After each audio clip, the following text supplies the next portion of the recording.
Yeah, now my camera's gone too. Something isn't working right here. Can you hear this, Don?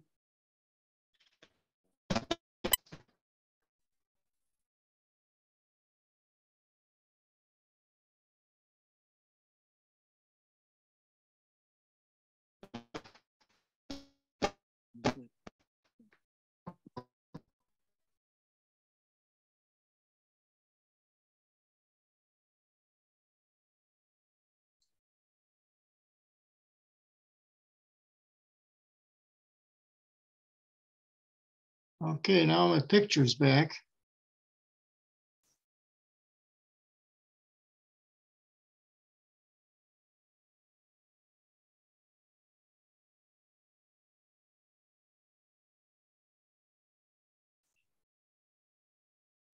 Can you hear this at all, Don?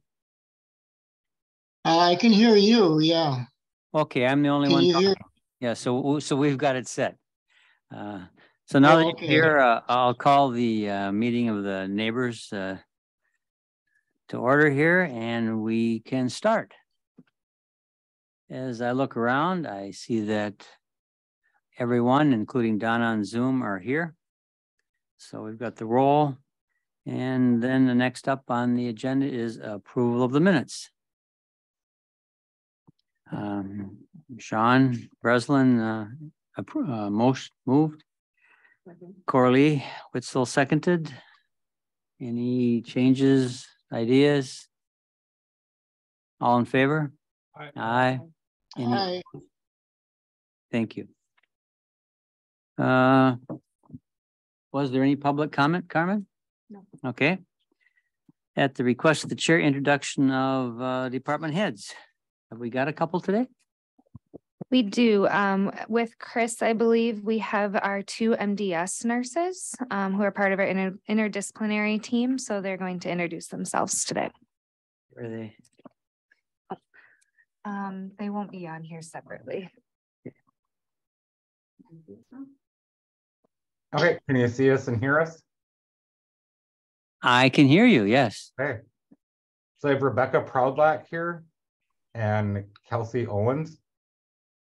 I'm an MDS coordinator. I've been a nurse at this facility for 9+ years. I was a CNA over in the old building for 1.5 years.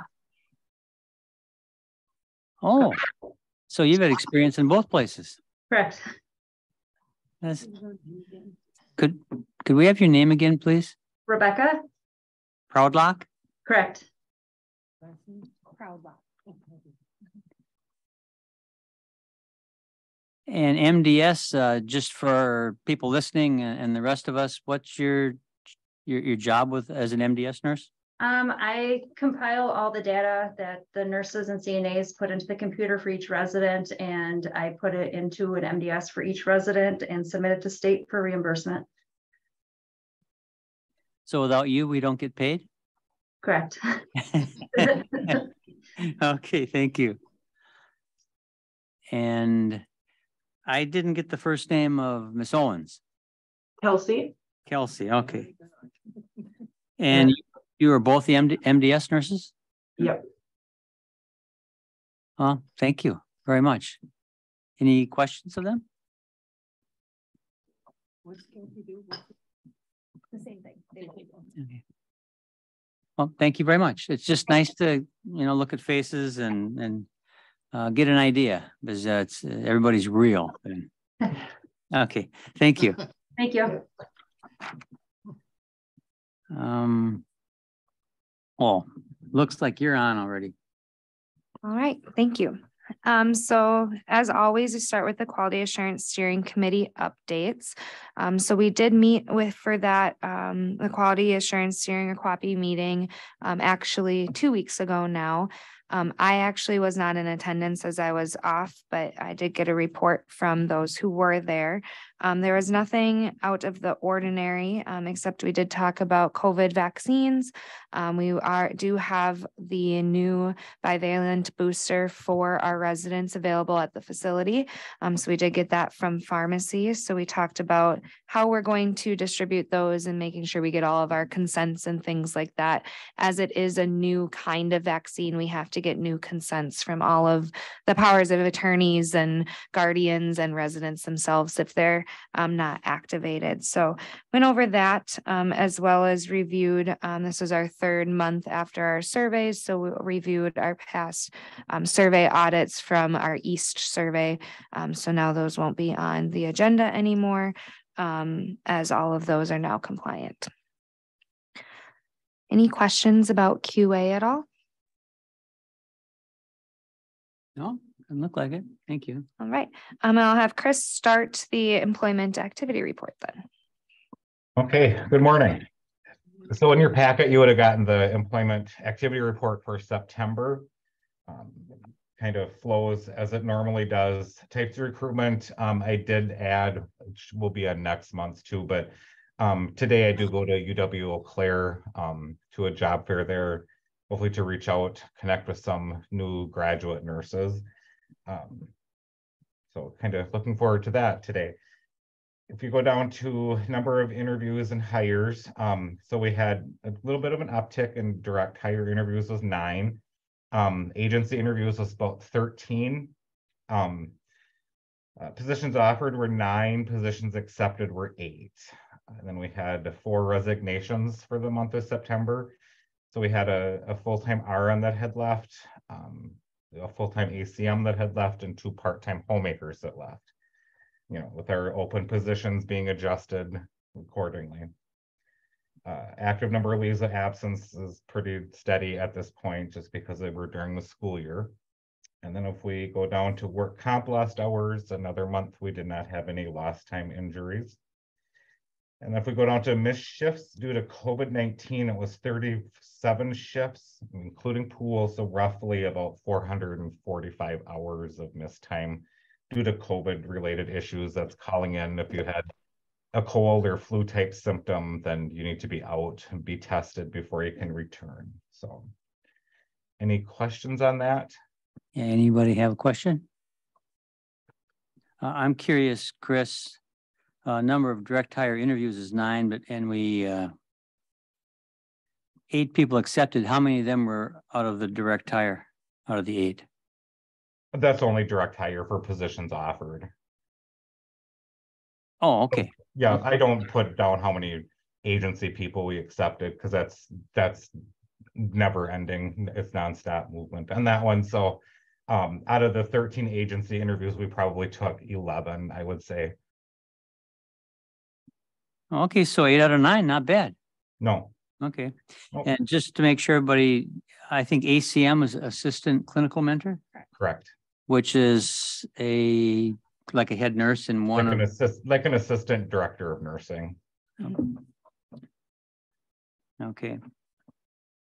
And I'm looking down there at the COVID, that's 1 shift a day that you miss. You got a lot of shifts, I know, but that seems like a lot. Anything else? Go ahead, Chris, or who's next? Sure. I'll go over a little bit more kind of under the same agenda item, just as an update. So as mentioned, ACM, the assistant clinical mentor, we have one of those in each of the 3 neighborhoods. So for the campus, it's like an assistant director of nursing. But then for that building or that neighborhood, it would be the director of nursing for that building. It's kind of different because of our licensure setup. So that would have been our central ACM had resigned in the beginning of September. So we have done recruitment efforts for this, and as well as done interviews, and are hoping to make an offer over the next week or so, working with HR. So hopefully that position will be filled within a couple of weeks, transitioning someone into that position. So that has been an ongoing process. The other couple of items is we also did an employee survey that was mailed out to all employees of our current employees that are being mailed directly back to HR. So that is an employee effort to also retain our current employees, not only on the recruitment side of things. It was a small survey. It was short and easy to fill out. So that way it would be more likely that more people would do it compared to a long survey. And it was basically based on the likelihood of still being employed at the neighbors in 6 months. It was solely based on retention. And then depending on their answers to that question, it was why. If you were above a 5 out of 10 or above a 3 out of 5, why do you think you'll still be employed here? So the things we do well. And then it was if you were below the midway mark, why would you be considered leaving and what might change your mind? So those had gone out about 2 weeks ago now. So we're still getting them back through HR at this point. So HR is handling all of those surveys and going to compile them into a report once we have a good number of them back. Another thing for retention or helping our staff that we have done is having other county employees that are not neighbors employees get trained on doing some things at the neighbors that they could help with. So this was completely volunteer based. We sent out a message to employees of the county if they would like to help with neighbors, mainly the homemaking position. For a long time, the management team at the neighbors has been filling in homemaking as much as possible. There are 7 open households on campus and 3 meals a day. So that is a lot of places to help. So sometimes there's not enough of us to go around either. So there's been a handful, actually a couple handfuls of people from the county that have volunteered to be trained on how to do that to help on our open shifts as well. So right now we're in the beginning of that project. So still working on training everybody. We did a general orientation of the nursing home basics that need to know earlier this week. And then we'll do hands-on orientation for those individuals as well, just to help. Did you have a question? Yeah. Thank you, Mr. Chair. If somebody works at another position in the county and they fulfill their 40 hours or whatever their make, and then they come and work at the neighbors, do they get paid an overtime bonus for exceeding 40 hours, or how does that go? Currently, we're only doing this program with salaried staff. Oh. So it would be completely volunteer time for coming and helping. So it would not be hourly positions. Got it. Thank you. Can they volunteer during their normal hours? Yes. So if they're able to flex their hours as salaried staff, they could come and help we're doing 2-hour chunks of time. So for each meal, so breakfast 7 to 9, lunch 11 to 1 kind of thing. And then dinner time 4 to 6. So that way it covers just 2-hour chunks. So if anyone is able to flex their hours or come right after work, come before work, things like that to help. What we're finding is we are not only short with CNAs and nurses, but also some of those other positions like homemakers. And we can't all be CNAs and nurses. We can't pass medications or help people do different things, but everyone can help with things like serving a meal or putting a load of laundry and things like that. So we've been very fortunate to have quite a few volunteers willing to help us. Okay, a couple more things. You reminded me of a couple of things here. And I just wanted to stress now the survey is for all employees. Is that correct? That's a good idea. I have one question. Where are we at with the CNA training course? That was my next item. Oh, I'm sorry. I thought you were done. Okay. I thought you were done. Nope, that's okay. So I actually have a meeting with the individual from the company that does that would be the bringing in people instead of having our own program. It would still be our program in the facility, but it would be brought in by another company. I have a meeting with her next week to actually come out to the neighbors and look at our space. So hopefully we'll be moving forward with that sooner rather than later, because she'll be able to look at our space and see if that's something that she's willing to do. So making progress. Okay. And as long as you're still on B, if you got more on B. Nope, I think that was my last one. Okay, I'd like to fill in the rest of the committee. I think I talked with Corley, Carmen and myself and Chris Corpola and Jenny Nutter and Kelly McCullough met and just did some brainstorming and updating of each other just to see what the heck is we can do for the neighbors to make it work. And mostly it was informing Kelly and I and what they've been doing. And we talked about ways to make pay adjustments, which they have been doing. And we don't need to get into details unless somebody has a question, but pay adjustments in different ways. Starting pay a little higher. I think we talked about that. They've been trying to make the adjustments in the paying. And so Carmen's been working together really well with Jenny and Chris Corpola is very supportive, I think, and knowledgeable, obviously. We talked about the closing, the 2 houses, incentive pay, more pay thing again there. And Carmen already talked about the survey. She told us about that. And it was an updating thing for Kelly and I, mostly to show what they've been doing. And you and Jenna have been working together pretty close, I think. She's the HR. Yeah. Is there anything else that we need to? No, I think I got it. I think that was all of the things we talked about. Okay. Yeah. I want to just make sure everybody's in the loop on that. Any others? Okay. Resident referral report then, C? Yep. Okay. So as we talked about last month, we are currently not accepting admissions. So you'll see on the report that there was only 3 admissions. Those were all readmits. So someone that we sent out to the hospital for acute care that came back to us. So we will always take them back if we're able to meet their needs. So we did have 3 people that went out and came back. So at the beginning of the month, we had 104 residents. The end of the month, at the end of the month, we had 99 residents.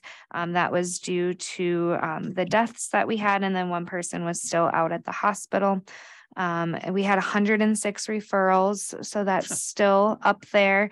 And then we had 103 people not admitted. The 3 that were readmits.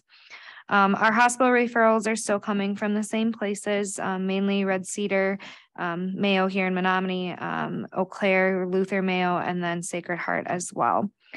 We are still seeing some random hospitals that we've never heard of before sending us referrals. And that's the trend of a lot of nursing homes not taking referrals due to COVID and staffing and all the different things. So we're seeing that here, that we're getting referrals from places we normally wouldn't, just like our hospital here, that since we're not admitting or other nursing homes aren't admitting either, they're sending referrals further away to that places they wouldn't. So we're seeing it on both sides of things. I will give an update that as of this week, we are going to be starting taking referrals to fill the beds that are open currently. So we're not opening either Fireside or Arrowhead at this time, but we are going to start taking 1 referral a week to fill the beds that are open in the open households. So it wouldn't need to increase staffing in any of the households. It would just be filling the beds of the households that are currently staffed. Any questions on referrals? Corley, go ahead. Sorry. Yeah, okay. So how many beds would that be then? That are open, Yeah. or so currently we have 2 households closed. So we only have 1 household in central building open.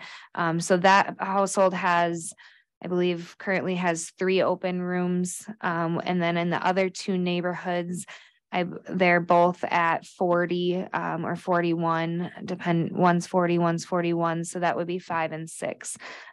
So roughly 10 to 15 rooms that we have open that would be able to admit to without opening 2 households. Okay, thank you. Larry had a question. Thank you, Mr. Chairman. Mhm. 2 or 3 meetings ago, I made the mistake of accusing the chairman of not allowing me to ask a question. And it was you that said that was a loaded question. And I don't have a loaded question. I just have, I want a statement on, do Dunn County residents get priority in admissions? So yes, if there's, if we have one open bed and we have referrals at the same time and they're the same need care and things like that, then yes, that can be a deciding factor if they're Dunn County. I would say 80 to 90% of our referrals are all Dunn County residents. So most of our people that come to us are from Dunn County. So even without using it as a deciding factor, most of our referrals are from Dunn County. So we do get referrals from other places and we haven't been taking them because the majority of those have been since we aren't accepting either. But yes, most of our residents are from Dunn County or have family that live here. So that's the only time that we have people that typically are from other places would be if their primary caregiver lives locally and they want to be close to, they want their parent or loved one close to them would be the only times we really have people that aren't from here. Thank you very much. Any other questions before I ask again? Okay, we're at about 99 now or 100. So you said we have 10 to 15 beds open. So that means we could go back up to 110, 115? 99 was the end of last month. Our census, I believe right now is at 96. So we're even lower than that because we have had a few deaths. So that was just at the end of September. So we've had a whole month of, because now that our meeting is later in the month, even more, this is even more outdated. So I believe I wasn't in morning meeting today due to this meeting, but I believe yesterday we were at 96. Okay, so if you add 15 to that, we're up to about 110. Yep. And you think we can do that with the staff we have without the stress? Yes, so that filling the beds that we have open now wouldn't require any more staff than what's currently being used because of the 2 close households wouldn't be open. So it would be, so say we have Deerview right now has 13 residents in it. We staff 2 CNAs on days, 2 CNAs on PMs, and 1 CNA on nights. Adding in those people to fill those beds wouldn't add more staff for those. So we have the staff to keep our staffing full for the current 7 households open. If we opened another household, that would be different. So adding the 10 to 15 beds would not increase overtime for? Nope, it would be the same staffing needs as we are right now, just due to the buildings, how the buildings are set up. The households are staffed the same if we have 13 residents in it versus if we had 16 residents in that household. Thank you. And this is getting us back to the point where we were when we first closed Fireside and Arrowhead. So this is just due to attrition of people discharging or passing away. So we're just not going past that point.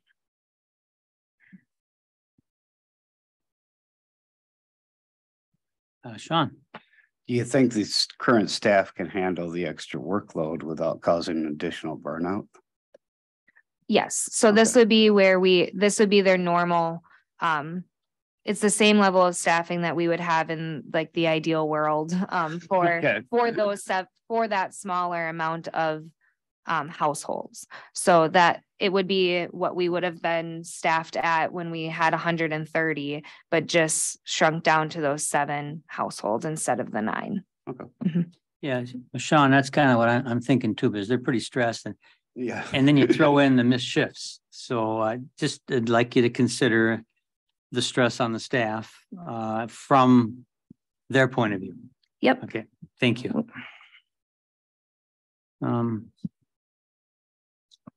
I'm looking to see if I have any other notes here. No. we get to have somebody else talk next? Yep. Scott? Good morning, everyone. I reported last month that I was recruiting for a couple of contracted staff to clean in the resident rooms. I did hire 2 people. I'd say one is working out great, the other one not as well. So we'll work through that. Still recruiting for a part-time custodian position.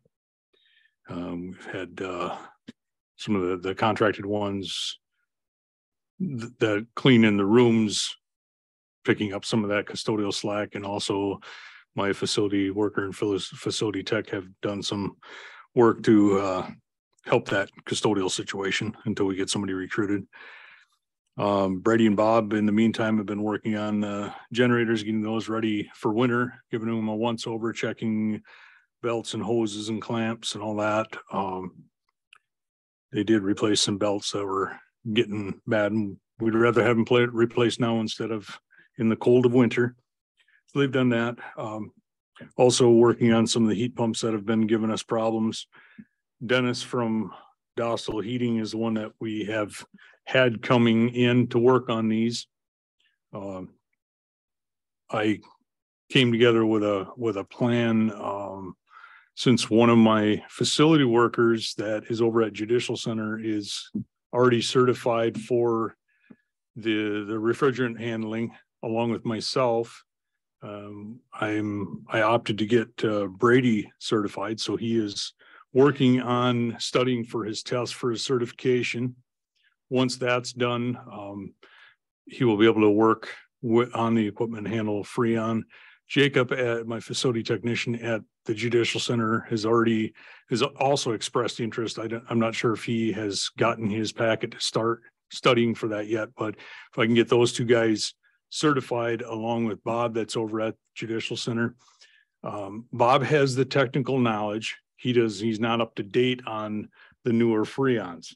So Brady and Jacob would get certified and be more up on the newer Freons, which we have at the neighbors. And then working with Dennis from Dostal, Dennis is willing to do, say, like a consulting or answer questions we have. This phasing process is going to get us to the point where we can do in-house repairs on our heat pumps. So if we have to replace a compressor, we don't have all the labor of an outside contractor coming in. It's going to cut that down. We would pay for the parts. If a compressor goes out, one of our in-house guys can work on that and swap it out. We're going to have to purchase some tools along with them getting their licensing or certification. But I think for the future, it's going to be a better plan. These guys will learn more about the heat pumps and the geo system, and we can work on it more ourselves instead of relying on outside contractors. We'll have quicker repairs, save money. I think it'll be a good plan. So I got them working on that.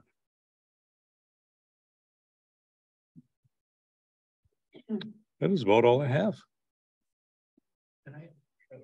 Larry? I got a facilities question. Sure. In the Clifton Allen report for the neighbors, they I don't know who to ask. They had reported that they had rental income. Was that from the building that you were in before? The house? The rental income is for the farm property, so the land lease. Okay. So the house that used to be part of Dunn County Healthcare Center that went into as Chris described it, the mishmash, and it is no longer part of the healthcare center Yes. Got it. So the county, okay. Got it. The confusing part. Neighbors seems to be easy to take from. Sorry. Thank you, Scott. Thanks, Scott. Yes, good ideas. Oh, regulatory changes. What a surprise. You want to talk about that, Carmen? Yes. So, a couple of weeks ago, actually last week, the state, or well, not the state, the federal government, CMS, the Centers for Medicare and Medicaid Services, started a new couple of regulatory changes. It's actually part of the regulatory changes that came out in 2016, was a 3-phase process. So there was a bunch that came out in 16, a bunch that came out in 18, and then there was a lot that were supposed to come out in 2020. They didn't happen due to the pandemic and all of the other regulatory changes that nursing homes were undergoing at that time. So they postponed them. In the summer, they released that they were going to be released this year and not be postponed anymore, as CMS is settling into more of a consistent COVID style setup. So it's instead of being an active pandemic, it's now just part of the healthcare realm. So they decided to release the phase 3. The majority of the things in the phase 3 regulatory changes we were already doing. We knew what they were going to be for a long time. It was just basically when they were going to enforce it. Some examples are the abuse, neglect, misappropriation, and misconduct regulation had some minor changes to it. The majority of that is based on looking at psychosocial effects of any sort of misconduct, as well as reporting that through QA. We were already doing those things. So we just had to update our policy to reflect that, but we were doing the changes already. Some other things is corporate compliance. We already had a corporate compliance committee. That's now a requirement. Some different things with arbitration and our admission agreement.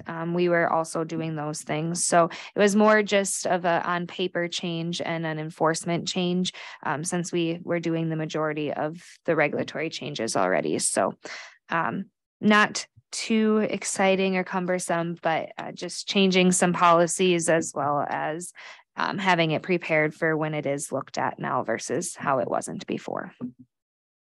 Any questions on that?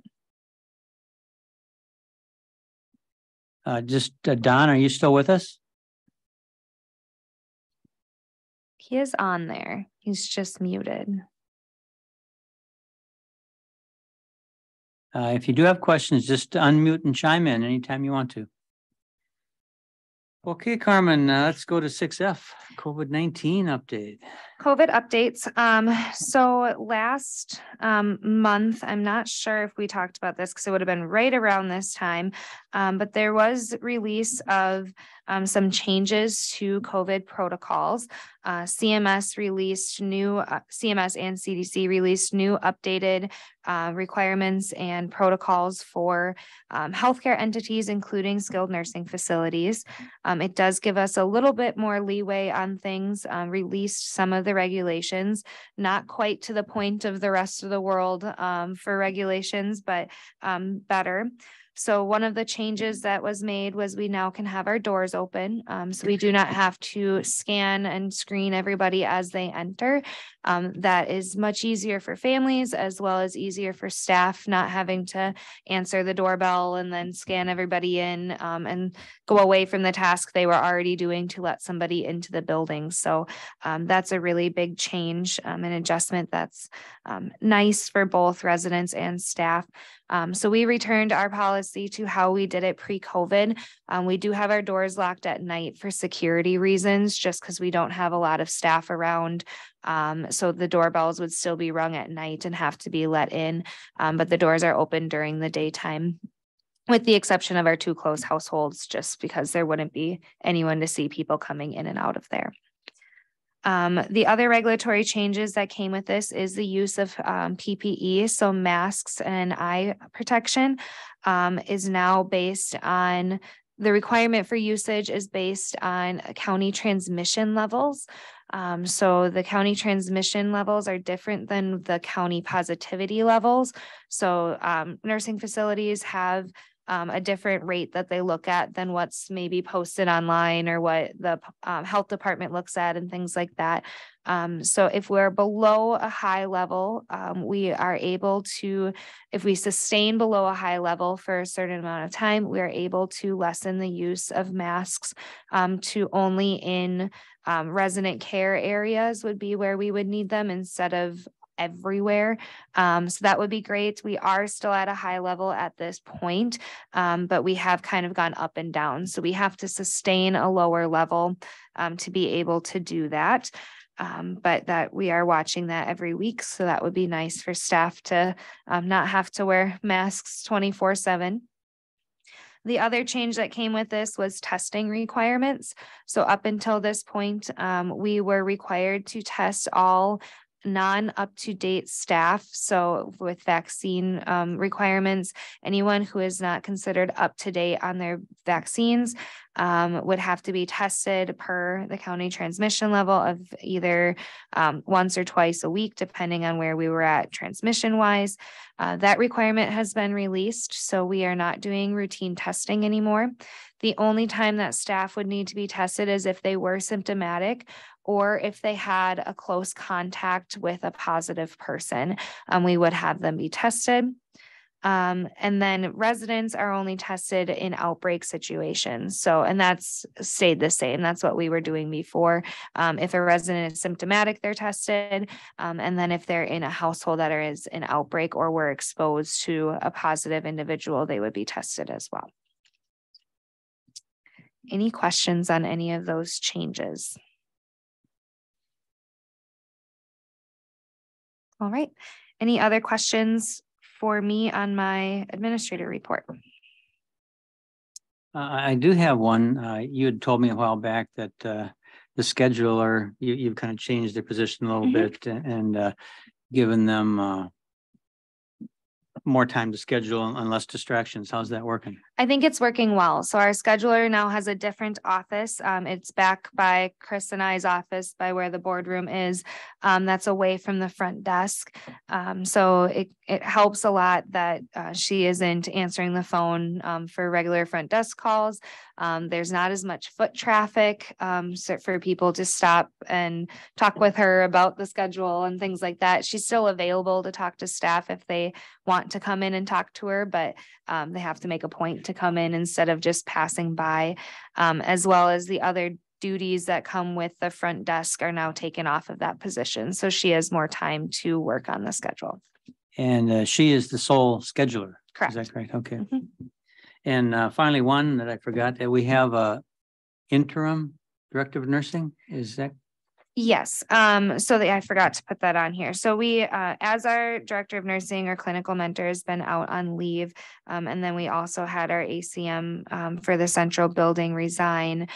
We are required to have a person in the role of director of nursing for each building. So when we had 4 for 3 buildings, we could kind of move it around for 1 for each, but losing 2 people, we have to have someone there, as well as just with the amount of extra work it is for the 2 remaining people in the nursing management positions. We decided that it would be best to have a consultant come in as an interim director of nursing. We did have 1 individual that was there for 2 weeks, and then she is no longer working as our interim director.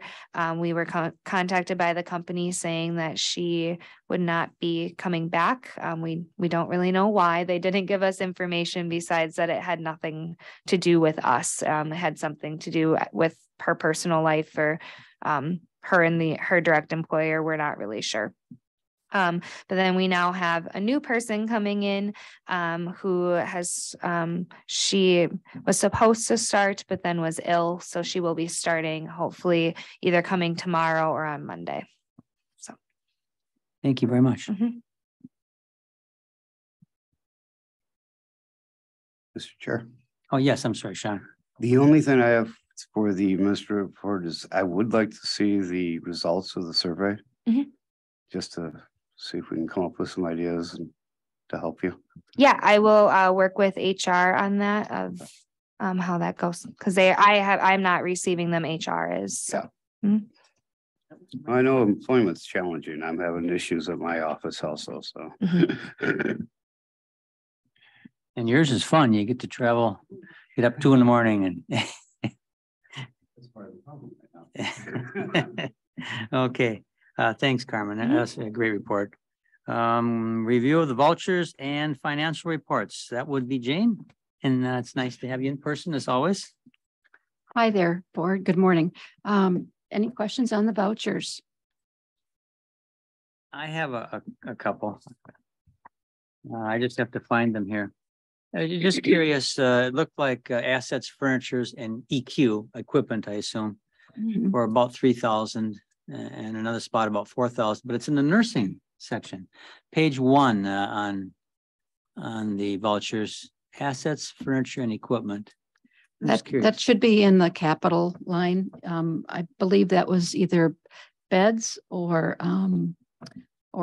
maybe the lift that we buy once a year. Oh. And there's some other special mattress items. If they are bariatric in nature, we can code those a little separately and track those on the cost report for a 50% reimbursement credit to our Medicaid rates. So there's some of that going on in the background. You have to know a lot, don't you? And remember. Well, you take it as you go. Yep. Yeah, okay. Thank you. That's all I have. I was just curious about that. Yep. Anybody else?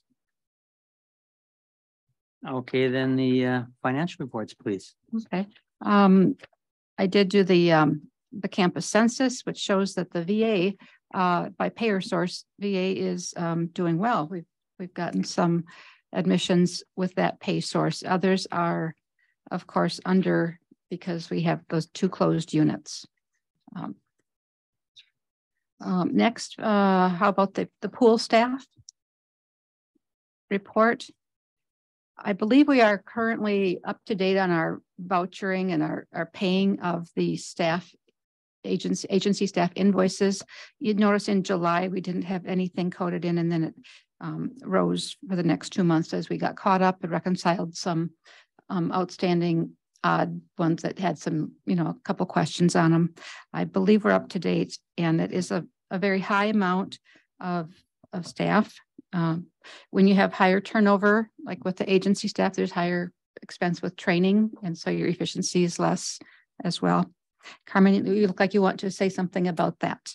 I will add, so we actually just were notified from the state agency. So when we, if you all remember, when we had state contracted agency staff that were partially picked up by the state and us, they double billed us on some of those things. So that number might come down slightly, not dramatically, but we are working with them because they have now tried to issue us refunds as they billed us multiple times for that. So it's still a moving target, but as Jane said, it is higher. That is partially because we have more agency staff, which is an attempt to also retain our own staff as to not burn them out. So doing what we can to have as many staff as possible is going to cost more, as well as not having those billed in July from when we had turnover in people billing the position or billing or cost coding the bills.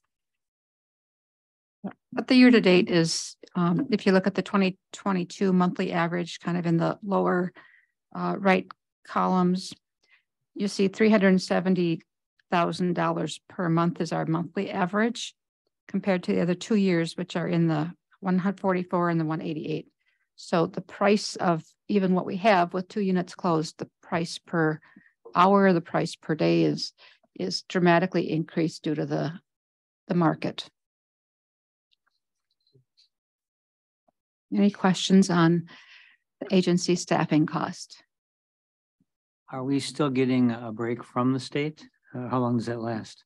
No, so that ended in August. So we no longer contract with that company that contracted with the state. That was a temporary state program that ended for all across the state at the end of August. So we are only contracting with our private contracted agencies at this point. Thank you. Okay. Moving on to the aging report. I do have my 3 staff that work on billing. and our staff is stable right now. We've got two of them are still less than a year and a half in. And my thought is it takes 3 years to really be an expert at this kind of billing. So with that, the aging is still looking relatively good. We've got staff to bill it. And it got a little small on there, but it did come down by $100,000. The 1.5 million in the transactions and the 1.3 in the outstanding revenue for September, or outstanding balance. We're working on a couple write-offs with the older balances that we've been working on. There's payment agreements on many accounts. So I think we're in good shape as far as moving forward. Any questions on the aging? Okay. It doesn't look like it. I'm always waiting for Don just a little bit to make sure if he chimes in. Looks good, Jane. Okay. And then to the financial statement for the campus, the page 1. And now this is for the end, through the end of September, which we're almost through the end of October now, but through the end of September, which would be the first 3 quarters of the year, our revenue is down by that variance to budget. It's down by $100,000 or almost $1 million because of the 2 closed units and the COVID, and just less, less as far as the census goes. But our actual year-to-date revenue is 10,000,049, and our expenses year-to-date are 11 million. So we are $1 million short there. If we put in the depreciation, which is budgeted in there this year, it's a non-cash expense. That's about $500,000. So we are still behind about $500,000 as far as the September numbers go. And with the staffing costs, I don't see that changing a lot, but there's still a lot of outlying issues for the year end. We've got some provider relief funds, and Medicaid rate hasn't been changed yet for the year. The state will get the cost reports statewide finished, they said, in November. And hopefully at the end of November, early December, they'll be issuing new rates for Medicaid that will backdate to July 1st. So there's a lot of moving parts yet on the year-end projection. Otherwise, things look pretty much in line. In October, we'll have 3 pay periods posted, so it'll look a little bit off there as far as next month goes. But it's really the nursing services that I see is changing the budget and the census. Anybody else? I'm kind of confused. I was looking back at August and July and so forth, and our net income or loss for the year was never more than a couple $100,000. In fact, in July, we were 16,000 to the plus. August 31st, we were 15,000 in the hole, and now we're 1.1 million. There's a lot of staff out there. It's a lot of staff agency billing. But in 1 month? So that was due. So there's a couple of things that are different. So if you look back on the last month's income statement, it has the depreciation of 385, and this has it on here as 57. So I'm not, that would be a month. That's the not posted part. I take what's already embedded in the numbers and then take out what's not been posted into the numbers. Sure. As far as the SAP system as they pump it out. So there's a couple of different things on that. And then a lot of that is due to the billing delays of seeing the last couple of months for the agency. So if you look at last month before the depreciation, it was about 400,000. And then if you look at this month's agency, that's about $400,000 or more than that. So that's adding those together gets you to that point from the increase in the agency cost. So that's the main difference there. Yeah, adding them together still leaves you 300,000 difference, which is that like depreciation number that was previously on here differently. I believe. Yeah, and I'm not, yeah, I think that should be, yeah, and I did some other calculations because I wanted to double check that because that's a large number and I don't see any excess revenue like we had last year. But we'll get through it. Yeah, this has nothing to do with the 1.4, 1.2 we gave back to the county. That would have been last year's Right, income. Yeah, right. that Has was not nothing been to do on with here this. at all. No. Okay, nothing to do with that. Thank you, Jane. I wasn't getting after you. I just didn't No, like the number. It does vary and there needs to be a reason why, and that's why it is varying. And Yeah. Anybody else? Okay, you continue, please. that's that it? That's about all I had. Yep, the senior meals are good. The bistro is still closed. The therapies, when Medicare has been pretty good as far as the billing source. And then we have a lot of outpatient therapy. Well, basically it's the people that we have in-house that we call outpatient therapy. But that is pretty healthy too, as far as activity.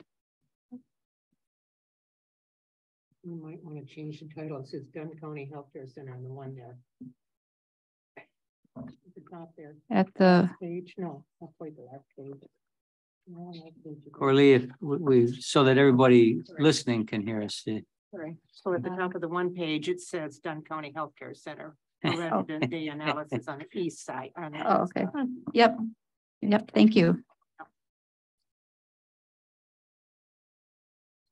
And likewise in the next other page. Next too. 3. Yep. That's an Excel coding issue. I'll correct. Okay, then no questions. Thank you very much. I think we need to take action on this. I would accept a motion to accept the vouchers and financial reports. Supervisor Witzel. Supervisor Breslin, second. Any discussion? Yeah, all in favor? Aye. Any opposed? No. Okay, you got her. And something that you had talked about previous, I think, 7B. Yep. So this is a resolution for the year-end balance and capital improvements. So this is what we talked about. I believe it was last month regarding, I had a staff report regarding this.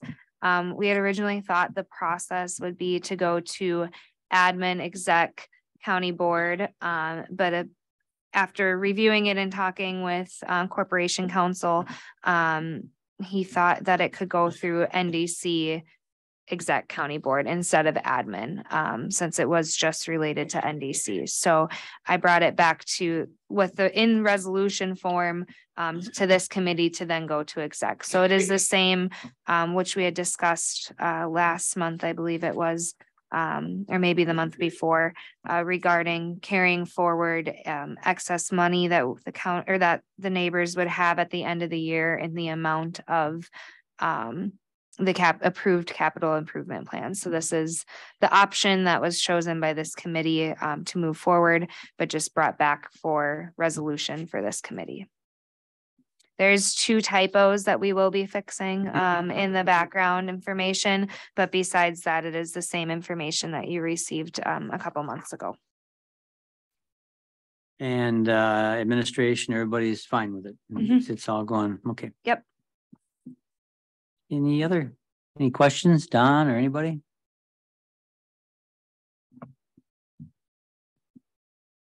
No, it doesn't look like it. That would be the end here, except. This needs action. Oh. To be brought on to exec. Well, then I'll take a motion to move this on to exec. I'd so move. Supervisor Bjork. I'll second. And Supervisor Breslin, seconds. Any discussion? I think it's really timed to make that change if we can. Oh, yeah, I agree. They should be able to get Yeah. Well, fix the building out of the money they make. Yeah, I mean, it's, you know. It seems too simple to be this difficult. It seems to, I gotta think of that one. Yeah, it's a good idea. I don't know where it started, but way to go, follow through. Okay, all in favor, say aye. Aye. And it's at least 3 votes. Corley had to excuse herself for a minute and we can't hear Don, but it passes. And we don't have it on here, but we do have to set a next meeting date. Because we don't want to meet on Thanksgiving. Oh, yes. And we don't want to meet on Christmas. So I have a suggestion that we meet early December for both months. Okay. Carmen, let's look at your schedule first. You can pull it up. December. Like the first Thursday or first Thursday in December? Let's see, that's the first. December 1st. Yeah, there's.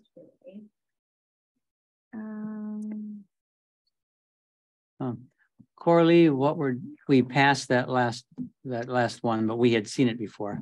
And right now we're looking for a date for December, because we're not going to meet on Thanksgiving or Christmas. We thought we'd just meet once for November and December. And we're looking at the first week right now. Either the 1st or the 15th would work for me for a Thursday. The 8th I will be at leading age board meeting. Sean. Oh, I can make pretty much anything work, so. Would the 15th be better for the vouchers later or? If we use the 15th, I could push to get the November, the October and November information to you. There is a meeting in this room on the 15th scheduled. So the 15th of December? At what time? No. 8:30 to 10 a.m. Oh. So if we did. Okay. What's that? Let me check. I didn't know you were back. You've been.